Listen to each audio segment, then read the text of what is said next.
কাল শ্রেষ্ঠত্বের লড়াই মুখোমুখি নিউজিল্যান্ড ভারত। টানা তৃতীয়বার ফাইনাল খেলার অপেক্ষায় টিম ইন্ডিয়া। দু দলেরই মিশন শিরোপা পুনরুদ্ধারের। দুবাই আন্তর্জাতিক ক্রিকেট স্টেডিয়ামে ম্যাচ শুরু হবে দুপুর ৩টায়। আরব আমিরাত থেকে আরিফুল ইসলামের report.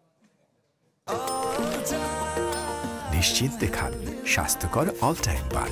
All time healthy life. সময় ঘনিয়ে মহাকাব্যিক মহারণের মরুর প্রান্তরে উঠবে জয়ধ্বনি। ভারত নাকি নিউজিল্যান্ড, ভাগ্যের পাল্লা কার পক্ষে দুলবে? কেন উইলিয়ামসনের মুখোমুখি কিং কোহলি, লাথাম রাচিনদের সামনে গিল শ্রেয়াস।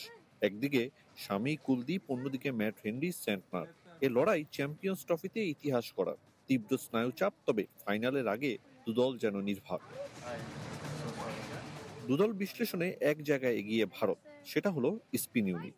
অনেকটা ওপেন সিক্রেট। দুবাইয়ের উইকেট নিজেদের মন মতো পেয়েছে ম্যান ইন ব্লু।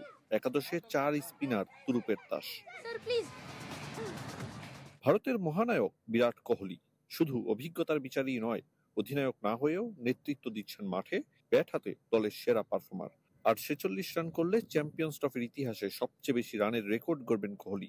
ছাড়িয়ে যাবেন 791 রান করা ক্যারিবিয়ান কিংবদন্তি ক্রিস গেইলকে।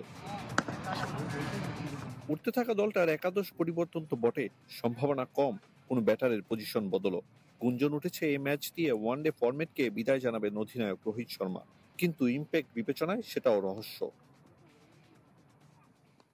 ভারতের কৌশল নিয়ে নিউজিল্যান্ডের খুব একটা মাথা ব্যথা নেই।